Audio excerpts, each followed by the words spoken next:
Hello guys, welcome again to my YouTube channel accounts department. आज हम लोग BCom part 2 के चैप्टर जो कि हमारा फाइनल अकाउंट्स ऑफ कंपनी के लास्ट 2 क्वेश्चन बनाने वाले हैं। इससे पहले मैंने 8 तक पूरा क्वेश्चन सॉल्व किया है, जिसकी वीडियो मैंने अपने चैनल डाल देख ले। अगर आप लोग न्यू हैं तो मेरे चैनल को सब्सक्राइब लीजिए ताकि जो भी ये वीडियोस डालूं इसकी नोटिफिकेशन आपको सबसे पहले मिल जाए। और वीडियोस अगर आप लोगों को पता है तो उसे करना नहीं है। तो चलिए हम लोग जल्दी से लेते हैं कि इस चैप्टर लास्ट 2 क्वेश्चन को करना है। तो सबसे पहला क्वेश्चन नंबर 9 है, जिसमें है एक क्लॉथ करनी है जिसका मेरे पास पेयर कर इसमें बैलेंस शीट। अभी तक हम लोग इसके प्रॉफिट एंड लॉस बने थे। क्वेश्चन 9 में हम लोगों को बैलेंस बनाना है, जो कि बना है 31 मार्च 2014 ये जो शेड्यूल 2003 का। यहाँ पे हमारी इन्फॉर्मेशन ये है, ये इन्फॉर्मेशन है जिनको हम लोग बैलेंस बनाना है। एंड देन उसके बाद हमारा कुछ एडिशनल इन्फॉर्मेशन भी दिया है यहाँ, जैसे कि इक्विटी शेयर्स के बारे में बताया है, ट्रेड रिसीवेबल है, कॉस्ट ऑफ एसेट्स बताया है। यहाँ पे हमारे पास एसेट्स है building, plant and machinery and furniture. उसके बाद हमारा लोन फाइनेंस कॉर्पोरेट का। देन उसके बाद हमारा बैंक में कितना बैलेंस है। देन हमारा रिसीवेबल है। देन मशीन सबके अलग अलग कुछ वैल्यूज दिए हैं, इसको एडजस्टमेंट को बैलेंस शीट बनाते टाइम करना है। तो चलिए देख लेते हैं कि इसकी बैलेंस शीट कैसे बनेगी। चलिए तो क्वेश्चन नंबर 9 के हम लोग बैलेंस शीट बनाएंगे। ये बैलेंस शीट का हमारा फॉर्मेट है। ये हमारा वो बैलेंस शीट है जिसमें एक तरफ हम लोग एसेट्स और एक तरफ लायबिलिटीज लिखते थे। ये हमारा बनेगा, हो जाएगा हमारा कुल यहाँ लिखाएगा। देन उस नोट नंबर में हमारा लिखाता है जो हम लोगों को वर्किंग करना होता है, जिस अकाउंट के बारे में, उसको यहाँ पे लिख देते हैं करके। देन यहाँ पे होता है figure as at the end of current reporting period. हम लोग बैलेंस शीट बना रहे हैं, इसीलिए अभी करंट रिपोर्टिंग पीरियड एंड का ये फिगर यहाँ पर हम लोगों को शो करना है। तो बैलेंस शीट में मैं पूरा नहीं लिखी क्योंकि मैं आप लोगों को सिर्फ सॉल्यूशन बता रही हूँ। मैं जो मेन पॉइंट जिसके इन्फॉर्मेशन दिया है मैं उसे लिखूंगी। आप लोगों को पता है कि फर्स्ट नंबर में हमारा बैलेंस शीट में इक्विटी एंड लायबिलिटीज आता है, जिसमें हमारा होता है शेयर होल्डर। अच्छा ठीक है, मैं लिख देती हूँ इक्विटी एंड लायबिलिटीज। ये हो गया। इसमें हमारा फर्स्ट नंबर में शेयर होल्डर फंड्स आता है, जिसमें ए और बी होता है। तो ए होता है हमारा शेयर कैपिटल, तो हम लोग लिखेंगे ए शेयर कैपिटल। इसके बारे में वर्किंग करना पड़ेगा, तो यहाँ पे हम लोग 1 लिखेंगे। ये हो जाएगा हमारा 9,99,000। ये हो गया हमारा शेयर कैपिटल। देन बाद बी नंबर होता है शेयर होल्डर फंड्स में reserve and surplus. Reserves and surplus में भी हम लोग 2 लिखेंगे क्योंकि वर्किंग करनी है। तो ये हमारा 2,96,100। देन उसके बाद हमारा सेकंड नंबर में होता है share allocation money pending allotment. तो वो हमारे पास नहीं है, उसकी वैल्यू कुछ भी हुई है तो उसे भी नहीं लिखेंगे। देन थर्ड है हमारा नॉन करंट लायबिलिटी, होता है लॉन्ग टर्म बोरोइंग्स। इसमें हमारा जाएगा 3 और इसकी भी करनी है लॉन्ग टर्म बोरोइंग्स की भी, जो कि हो जाएगा हमारा 2,63,500। ये भी जो भी मैंने नंबर लिखे हर नंबर में इसकी वर्ड आप लोगों को करके बताऊंगी कि ये कैसे वैल्यू आया है। देन हमारे फोर्थ में होता है करंट लायबिलिटीज। तो करंट लायबिलिटीज में हम 2 तरीके होता है, एक शॉर्ट टर्म बोरोइंग, एक ट्रेड पेबल्स होता है। तो यहाँ पे हमारा नंबर डायरेक्ट आएगा शॉर्ट टर्म, सॉरी यहाँ पे ट्रेड पेबल्स का। आप लोग जिसकी और इन्फॉर्मेशन पूरी लिख लीजिए। मैं जो यहाँ पे वैल्यू दिया है जिस उसकी इन्फॉर्मेशन लिख रहे हो जाए 2 लाख रुपीज। ये होगा ट्रेड पेबल्स। देन सी होता है हमारा इसमें अदर करंट लायबिलिटीज। तो हम लोग लिखेंगे other current liabilities. Other current liabilities के अंडर में भी सब ग्रुप है, जिसमें हमारा पहला होता है प्रोपोज्ड डिविडेंड। तो हम लोग लिखेंगे प्रोपोज्ड डिविडेंड। इसकी वैल्यू है हमारी 60,000, तो हम लोग इसे अंदर में लिख लेते हैं 60,000। देन हमारा एक्रूड इंटरेस्ट, मतलब हमारा आउटस्टैंडिंग है एक्रूड इंटरेस्ट। ये होता है हमारा 7,500 का दिया है क्वेश्चन में। ये टोटल हो जाएगा हमारा 67,500। ये तो हो गया हमारा अदर करंट लायबिलिटी। देन उसके बाद इसमें डी भी होता है, तो हम लोग लिखेंगे डी नंबर। ये होता है हमारा प्रोविज़न, जिसमें हमारा आता है शॉर्ट टर्म प्रोविज़न और इसके अंदर है प्रोविज़न फॉर टैक्सेशन। तो हम लोग डायरेक्ट लिखेंगे प्रोविज़न फॉर टैक्सेशन, ये हमारा 68,000। उसके बाद इसका टोटल कर लेंगे, यहाँ लिखेंगे टोटल, ये हो जाएगा हमारा 18,94,700। ये तो हमारा लाइबिलिटीज़ था। देन उसके बाद हमारा सेकेंड नंबर में आता है, फर्स्ट नंबर में हमारा इक्विटी एंड लाइबिलिटी से, सेकेंड नंबर में हमारा एसेट्स आता है। तो सेकेंड नंबर में अब हम लोग लिखेंगे एसेट्स। एसेट्स के अंदर भी हमारा दो तरीके का ग्रुप होता है, जो कि होता है एक हमारा नॉन करेंट एसेट्स और करेंट एसेट्स। तो नॉन करेंट एसेट्स हमारा फर्स्ट नंबर में आता है, जिसका भी सब ग्रुप है जो कि होता है फिक्स्ड एसेट्स और टेंजिबल एसेट्स। तो इसमें सिर्फ हमारा टेंजिबल एसेट्स के बारे में दिया है, तो हम लोग लिखेंगे टेंजिबल एसेट्स। ये होता है हमारा 4 नंबर हो जाएगा। इसमें भी हम लोगों को कुछ वर्किंग करना है, तो ये आ जाएगा हमारा 11,25,000। देन हमारा सेकेंड नंबर होता है करेंट एसेट्स, तो हम लोग यहाँ देंगे करेंट एसेट्स का नंबर। देन करेंट एसेट्स में भी सब ग्रुप है बहुत सारे, जिसका जिसका वैल्यू दिया है हम उसे लिखेंगे। तो करेंट एसेट्स में हमारा पहला वैल्यू दिया है इन्वेंट्रीज का, तो हम लोग लिखेंगे इन्वेंट्रीज। इन्वेंट्रीज का वैल्यू दिया है 2,50,000 का। देन इन्वेंट्रीज के बाद हमारा trade receivable,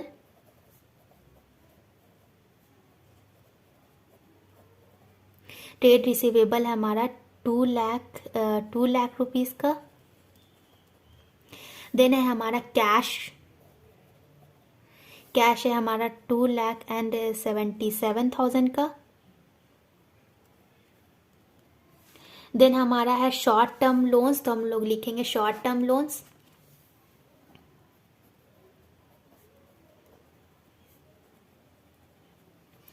short term loans है, तो यहाँ पे हम लोग शॉर्ट टर्म लोन्स का वैल्यू लिखेंगे 42,700। देन यहीं पर हम लोग टोटल कर लेते हैं, तो ये आ जाएगा हमारा 18,94,700। यहाँ पे हमारा बैलेंस शीट हमारा मैच कर गया। यहाँ पे हमारा लाइबिलिटीज़ भी 18,94,700 था, एंड हमारा यहाँ पर एसेट्स भी 18,94,700 आ गया। ये हमारा हो गया टोटल। ये हो गया क्वेश्चन नंबर 9 का बैलेंस शीट। अब इसमें जो वर्किंग करना था वो मैं करके दिखा देती हूँ आप लोगों को। वर्किंग नोट कर लेते। इसमें सबसे पहला हमारा वर्किंग नोट था शेयर कैपिटल का, तो हम लोग लिखेंगे शेयर कैपिटल।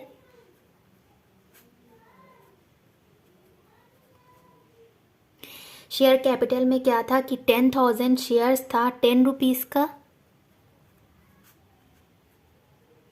10,000 शेयर्स एट ₹100, तो ये हो जाएगा हमारा 10 लाख रुपीज़, जिसमें से लेस कर देंगे कॉल्स इन एरियर्स था, मतलब कि मिला ही नहीं कॉल करने पर, तो हम लोग उसे लेस करेंगे, तो लिखेंगे कॉल्स इन एरियर्स लेस करेंगे। ये हमारा 1,000 का, ये हमारा 9,99,000। ये तो हो गया हमारे शेयर कैपिटल का वर्क। देन सेकेंड था हमारा reserve and surplus, reserve and surplus, जिसमें सबसे पहले है हमारा जनरल रिजर्व। इसकी वैल्यू है 2,10,000 की। जनरल रिजर्व के बाद हमारा आता है प्रॉफिट एंड लॉस का, जो कि बैलेंस दिया हुआ है, तो हम लोग लिखेंगे profit and loss, profit and loss balance हुआ है, तो यहाँ पे हो जाएगा हमारा ₹1। हम लोग इसमें से क्या करेंगे, ये टोटल कर लेंगे, तो ये आ जाएगा हमारा 3,10,000, जिसमें से हम लोग लेस कर लेंगे प्रीलिमिनरी एक्सपेंसेस को, तो लिखेंगे लेस प्रीलिमिनरी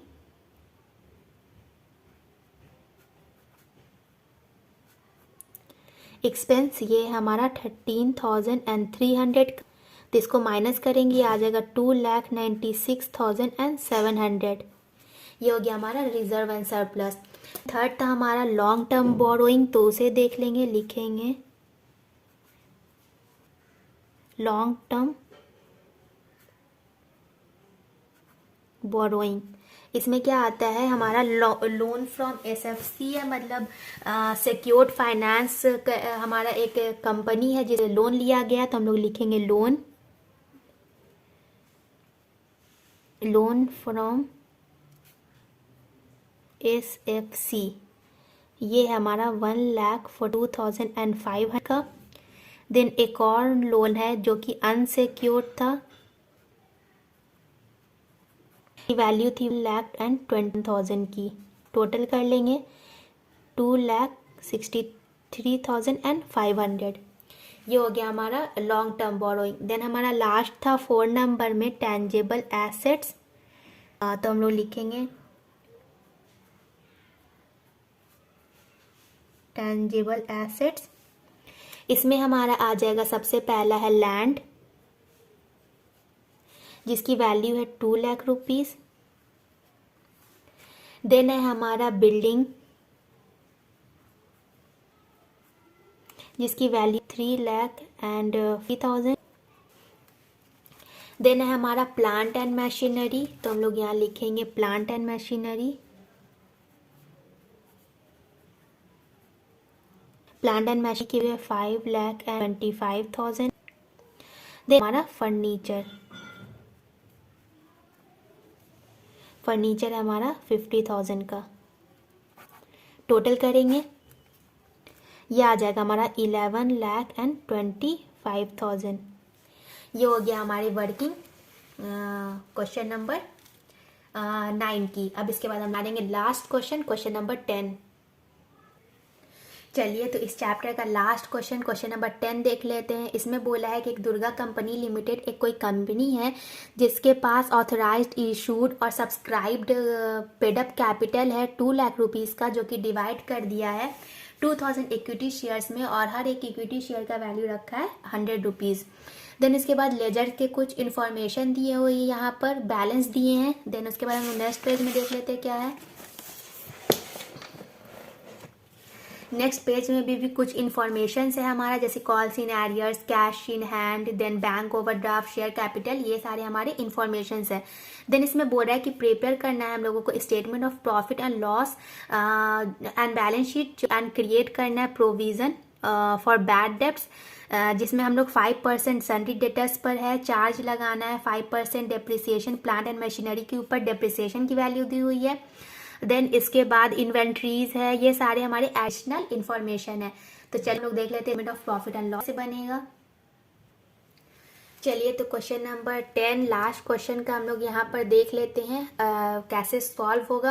क्वेश्चन नंबर 10 को स्टार्ट करने से पहले मैं ये आप लोगों को इन्फॉर्मेशन देना चाहती हूँ कि मैं BCom पार्ट 3 के भी सॉल्यूशंस लाने वाली हूँ। अगर आप लोग उसे देखना चाहते हैं तो मेरे चैनल ज़्यादा से ज़्यादा सब्सक्राइब कर लीजिए और इसे लाइक कीजिए और अपने फ्रेंड्स के साथ शेयर कीजिए ताकि उन्हें भी कुछ इन्फॉर्मेशन मिल सके। तो चलिए स्टार्ट कर लेते हैं। क्वेश्चन नंबर 10 में सबसे पहले हमारा लिखाता है, पहले स्टार्टिंग में होता है हमारा 1 नंबर जो कि होता है रिवेन्यू मतलब हमारा जो सेल्स करके आता है। इसमें क्या बोला है कि टोटल सेल हुआ था 3,07,800 का, जिसमें से कुछ भी हुआ है तो उसे हम लोग माइनस कर लेंगे 7,000 का, तो ये आ जाएगा हमारा 3,800। ये हमारा रिवेन्यू जो कि सेल करके आया। यहाँ पे देन सेकेंड नंबर में होता है अदर इनकम। अदर इनकम यहाँ पे हमारे पास कुछ भी नहीं है तो इसे छोड़ देंगे। देन थर्ड नंबर में होता है हमारा टोटल रिवेन्यू, जिसमें हम लोग 1 + 2 ऐड कर देते हैं तो ये हो जाएगा हमारा 3,08,000। देन उसके बाद फोर्थ में हमारा आता है एक्सपेंसेस। एक्सपेंसेस में हमारा सबसे पहला तो होता है कॉस्ट ऑफ मटेरियल कंज्यूम, लेकिन यहाँ पे कुछ भी इंफॉर्मेशन उसके बारे में नहीं है। हमारा सेकंड है परचेज के बारे में इंफॉर्मेशन दिया है, तो हम लोग लिखेंगे परचेज। यहाँ पे परचेज में हम लोग 1 नंबर डालेंगे क्योंकि इसमें हम लोगों को वर्किंग करनी है। ये है हमारा 2,30,700 का। देन उसके बाद हमारा आता है चेंजेस इन इन्वेंट्रीज, तो हम लोग लिखेंगे चेंजेस इन इन्वेंट्रीज।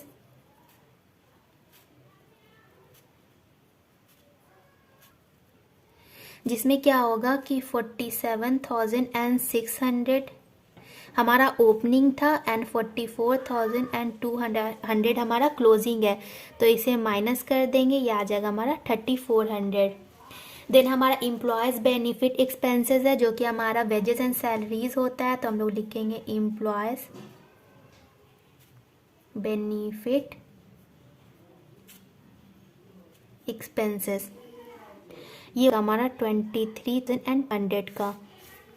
देन हमारा होता है फाइनेंस कॉस्ट। फाइनेंस के बारे में कोई भी इंफॉर्मेशन नहीं है, तो उसे हम लोग छोड़ देंगे। देन होता है हमारा डेप्रिसिएशन, तो लिखेंगे डेप्रिसिएशन में हम लोग वर्किंग नंबर डाल देंगे क्योंकि इसके बारे में वर्किंग करना है, तो हम लोग लिखेंगे 10,090। देन होता है हमारा अदर एक्सपेंसेस। अदर एक्सपेंसेस में हम लोग 3 लिखेंगे क्योंकि इसकी भी वर्किंग करनी है, 11,840। देन होता है हमारा टोटल एक्सपेंसेस, ये हो जाएगा हमारा 2,87,230। ये तो हो गया हमारा टोटल एक्सपेंसेस। अब क्या करें हम लोग कि 5th में प्रॉफिट निकालें। प्रॉफिट बिफोर ये होता है हमारा profit before extraordinary and exceptional items, लेकिन यहाँ पे ना ही हमारा एक्स्ट्रा ऑर्डिनरी और एक्सेप्शनल आइटम्स किसी के बारे में भी इंफॉर्मेशन नहीं दिया है, तो डायरेक्ट हम लोग यहाँ पे क्या लिखेंगे कि प्रॉफिट बिफोर टैक्स। तो हमारा हो जाएगा प्रॉफिट बिफोर टैक्स। इसमें क्या करेंगे कि हम लोग माइनस कर देंगे 3 में से 4th को, तो ये आ जाएगा हमारा 13,570। देन अब हम लोग देखेंगे 6 नंबर में टैक्स एक्सपेंसेस। टैक्स एक्सपेंसेस में हम 2 तरीके का टैक्स होता है, एक होता है हमारा करंट और एक होता है हमारा डिफर्ड। तो इसमें देखते हैं हम लोग किस बारे में इंफॉर्मेशन दिया। यहाँ पे हमारे करंट टैक्स के बारे में इंफॉर्मेशन है, तो हम लोग लिखेंगे करंट टैक्स। करंट टैक्स की इंफॉर्मेशन दिया है कि ये 2,800 का है, 2,800। देन हमारा टोटल हो जाएगा, यहाँ टोटल कर लेंगे, ये हो जाएगा हमारा 7, जो कि आएगा प्रॉफिट द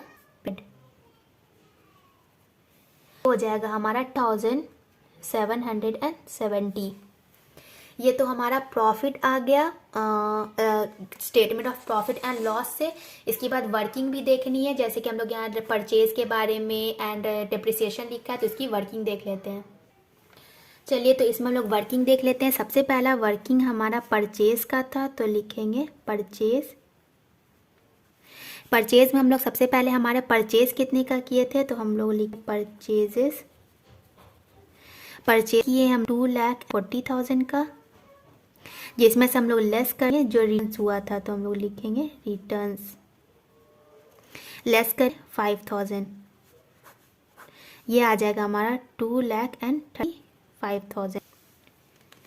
ये तो हो गया हमारा परचेज का। देन इसमें हम लोग ऐड भी करेंगे कैरेज इनवर्ट, तो हम लोग ऐड करेंगे मंगवाने का खर्चा, तो हम लोग लिखेंगे कैरेज इनवर्ट ऐड करेंगे इसमें, ये हमारा 3,700 का। अब टोटल हो जाएगा हमारा 2,38,700। ये हो गया हमारा परचेज का। देन सेकेंड है हमारा डेप्रिसिएशन।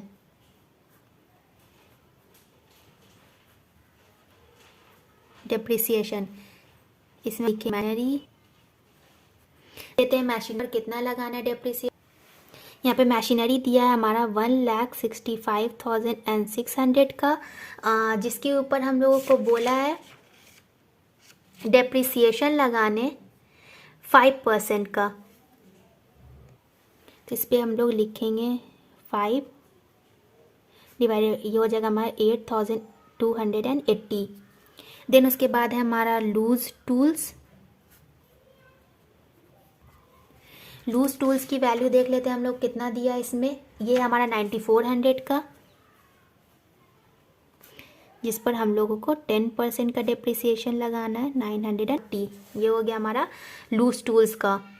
देन है हमारा, इसके बाद है हमारा फर्नीचर। तो लिखेंगे फर्नीचर की वैल्यू देखते हैं कितना है। फर्नीचर का वैल्यू है हमारा 3600। तो हम लेंगे 3600। फर्नीचर पर कितना लगाना है, तो फर्नीचर पर हमें 7.5% लगाना है। तो ये हो जाएगा हमारा 270। देन फर्नीचर के बाद है हमारा मोटर कार। तो लिखेंगे मोटर कार की वैल्यू हुई है इसमें,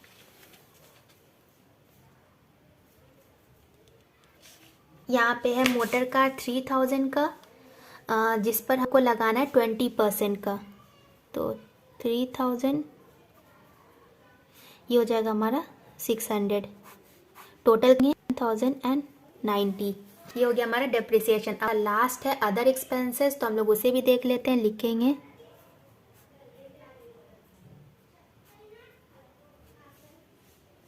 अदर एक्सपेंसेस में क्या होगा, सबसे पहला हमारा एडवर्टीजमेंट है।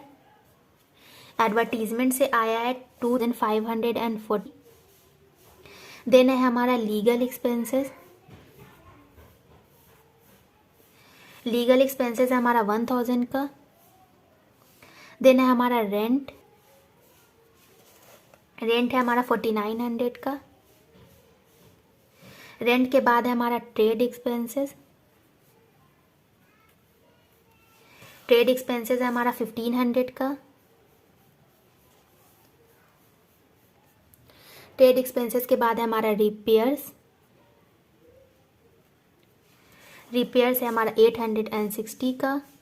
देना है हमारा प्रोविज़न। तो हम प्रोविज़न यहाँ लिख लेते हैं। प्रोविज़न है हमारा 1040 का। जब हम लोग टोटल करेंगे पूरा, तो ये आ जाएगा हमारा 11,840। ये हो गया हमारे वर्किंग क्वेश्चन नंबर 10 और last question of final account of company का।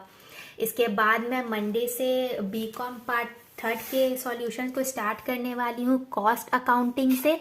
अगर आप लोग उसे देखना चाहते हैं तो सबसे पहले मेरे चैनल को सब्सक्राइब कर लीजिए, ताकि मैं उसे जब भी अपलोड करूँ आप लोगों को उसकी नोटिफिकेशन सबसे पहले मिल जाए।